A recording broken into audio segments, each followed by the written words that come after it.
Hi guys, it's Tuesday and we are going to read chapter 16 and 17 today of Almost Super. We are getting close to the end of our book. All right, do you have your super colors on? I have my orange and black on. Chapter 16. I don't think that's even correct grammar. Come on, Rodney. Tell me what you found, I said. Can't stop in a groove.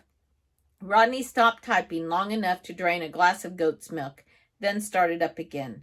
I sat next to my brother, watching him work. He was sitting in front of 4 monitors, each streaming information that made no sense to me. He loved a challenge and had started doing research yesterday as soon as I'd asked him. I flipped through a stack of papers in front of me.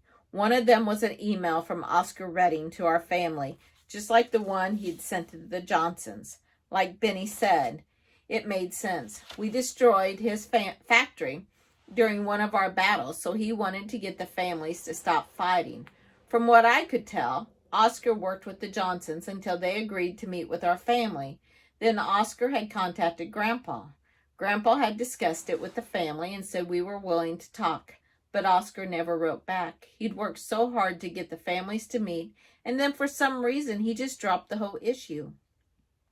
I wanted to find out everything I could about this man, but so far my research had turned up dead ends. That's when I remembered the citizen who Juanita said called our family in the first place. Where did that citizen get his information anyway? And what about the citizen who had called us? I asked Rodney if he could track the phone number, and Rodney boasted he'd have it for me in less than 5 minutes. That was 45 minutes ago, and he was still looking.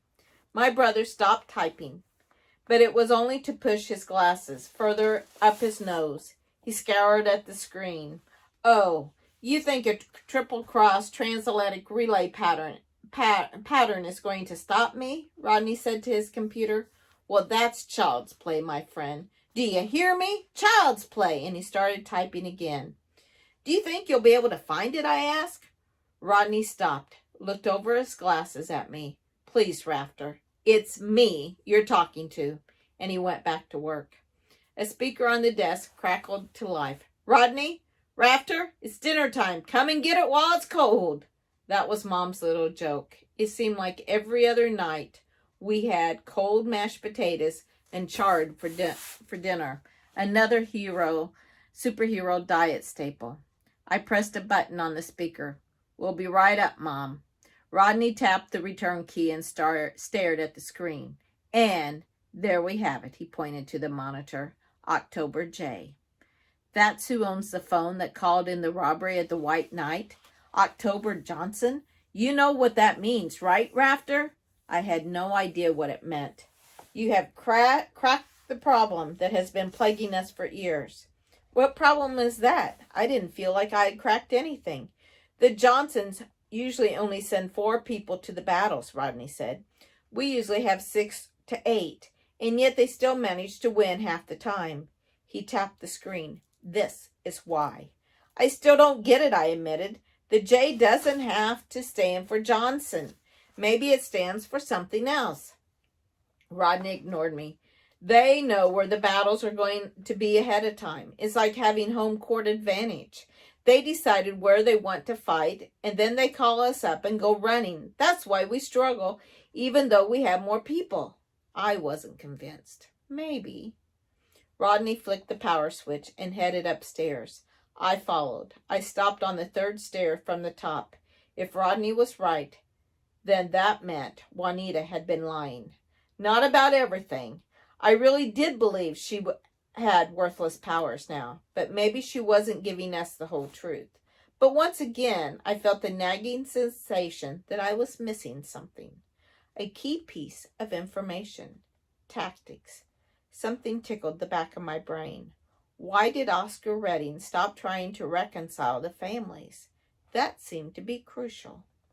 If I could just figure that piece of the puzzle out, I was convinced the rest would fall into place. Mom, Rodney, and Benny were already at the table. Dad brought over bowls of cold mashed potatoes, chard, and lime wedges. I dished up food and pushed it around on my plate. Why do we have to eat this stuff again, I asked. Superheroes, have always eaten this food, sweetie, Mom said. It gives us energy to fight the Johnsons, and she shook her fist. A week ago, I might have accepted that answer. Benny and I don't get to fight the Johnsons. We get to work in the motor pool. I think we should get to eat burgers and French fries. Dad changed the subject. How was your first day in training? Dad asked, dumping mashed potatoes onto his plate. Training's fine, Benny said. What's Dirk got you studying?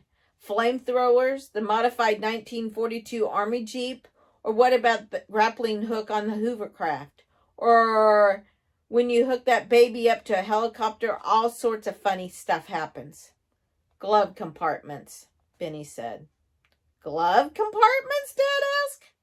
Glove compartments, Benny replied. Dad looked puzzled. Really? That doesn't seem like the most exciting place to start. I mean, I guess the glove compartment is important if you're not quite sure where to store your gloves, but you boys know where to store gloves, right? Feel free to bring the matter up with Dirk, I said. I'd be more than happy to start with something more exciting. Oh, no, Dad said, shaking his head. Dirk knows his machines. If he started you with the glove compartment, that's the best place to start. Did you know, Benny said, that the T9 reinforced glove compartment, once properly secured, can contain an explosion of up to 2.7 sticks of dynamite without hurting the rest of the car? Benny had really been studying that book. That's interesting, Dad said, although it was clear from his tone that he didn't think it was. The only thing I don't get, Benny said, is that I don't think you'd have 2.7 sticks of dynamite lit at the same time. It seems like you'd have 2 sticks or 3 sticks, but not 2.7. I guess if you had 3 sticks, you could always cut off part of one of the sticks before you put it in the glove compartment. But then again, if the sticks were already lit, I'd just drop them and run. I don't think cutting up dynamite is such a good idea. Little brother, Rodney said, you've succeeded in making this the most boring dinner conversation of all time. Benny wasn't through. What do you think would happen if you put 3 sticks in the glove compartment? Would it completely destroy the car? Or would you just do 0.3 sticks worth of damage? Well, I suppose it would. Dad clearly had no interest in glove compartments. I guess if you had some really good scissors, you could cut the dynamite, Benny said, but scissors aren't standard on the utility belt. I guess you could bite the dynamite, but what if the dynamite went off when you were biting? I'd hate to have to explain that to the dentist. The dentist? For some reason, my mind seized on the word like it was important. Suddenly, I felt a vibration in my pocket. At the same time, I heard a buzz from around the table. And 2 chimes, and a chicken cluck. All at once, everybody was reaching for their pockets. I dug out my phone and read the message on the screen. Who will be left to save the day when all the heroes are gone? With love, the Johnsons. What is this nonsense? Dad said. I don't think that's even correct grammar. Shouldn't it be whom? I rubbed at my ears. Can anybody else hear that humming? I asked. An electronic squealing noise filled the air. It came from outside, and it was getting higher and higher in pitch. I don't hear anything, Dad said. Neither did Mom, but Benny and Rodney both did. I stood and moved to the window. The noise was getting painful. From where I stood, I could see the lights of downtown, the sprawling suburbs, and then a flash. At first, it was just a pinprick, almost like a single star close to the horizon. And then the lightning flared into the sky, not from the sky, into the sky. The lightning came from the pinprick of light east of downtown. The night erupted into a bright white light. And that was chapter 16. Chapter 17, to the Mitsubishi. My eyes were still trying to adjust to the flash when a wave of thunder crashed around over the house, shaking walls, rattling Mom's hanging forks decorations, and vibrating the floorboards under my feet. When the house settled down, Dad asked, "Is everyone all right?" I let go of the windowsill. The sky was dark and quiet once again. I nodded. "Was that lightning?" Benny asked. Not not lightning like I've ever seen before, I said. It looks like it shot up from the ground. Dad wiped his mouth with this napkin. Clearly, the Johnsons are up to something. I'm changing into my suit. Dad left the room. Something isn't right, Rodney said. It's like I was in the middle of doing something and I didn't quite finish, like I left something undone. I feel the same way, Mom said. We sat in awkward silence until Dad came back into the room dressed in his supersuit. I'm off to see Grandpa, he said. We'll find out what's going on. He strode to the window and looked out. It's dark enough that I don't think anybody will see me fly out this way. Stay here and don't answer the door. Dad opened the window and jumped, and I heard a crash. Gah! I went to the window. Dad was lying face down on the frozen ground of the flower garden, his arms stretched out in front of him. What are you doing? I asked, and then it hit me, the flash of light, just like the one I'd seen when Benny and I got our powers. I turned and saw Rodney still in a daze. Rodney, I said, have you lost your power? Rodney looked stunned. That's it. I'm not smart anymore. I have a brain the size of a pea. His voice filled with panic. Like I'm a Tyrannosaurus Rex with a tiny little pea brain. Like a chickpea. Have you ever seen a chickpea rafter? Minutes before, he'd been downstairs racing through the internet, fingers flying and tracking down a supervillain. And now, you're still smart, Rodney, I said, trying to sound encouraging. You know that a T-Rex has a brain the size of a chickpea. That's something, right? That's just it, Rodney said slowly. He seemed to be in a daze. I'm not sure about the whole chickpea thing. It might be a walnut. I can't remember because I've lost my brain power. Do you have a new power? I asked. Rodney looked at me and nodded. Yes, I do. He lifted up his hands. I can stop my fingernails from growing. And he paused, then spoke again. See, they're not growing. Right now, they've stopped growing. Mom, I asked, what about you? Mom didn't say anything for a few seconds. Then she said, I can play an accordion with one hand. The front door slammed and Dad walked in. He had snow and mud smeared over the front of his suit. I don't mean to alarm anybody, but I can't fly. Dad looked surprised, and none of us looked surprised. The flash of light gave everyone worthless powers, I said. Do you have any worthless powers? Dad cocked his head to the side. I can see him searching his brain for a new power. He opened his mouth and burped. I appear I can burp in Russian, Dad said. His phone rang and he answered it. Benny looked at me and his eyebrows raised. I shrugged my shoulders. Well, that changes nothing, Dad said into my phone. Of course we'll come, right? Goodbye. Dad closed his phone. That was Grandpa. It appears all the Baileys in Split Rock have lost their powers. Reports are coming in that the Johnsons are waging a full-scale attack. They were last seen heading to the stadium.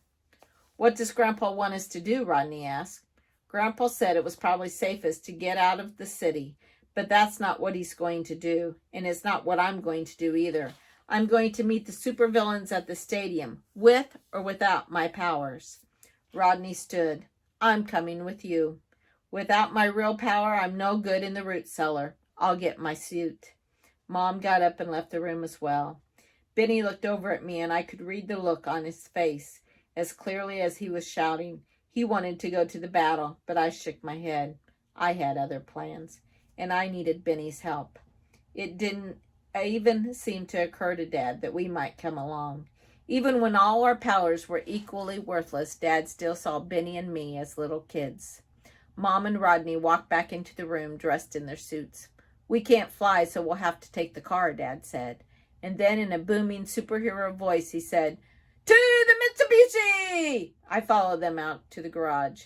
They piled into our car, and the engine roared to life. Dad, I called out, be careful. Something isn't right.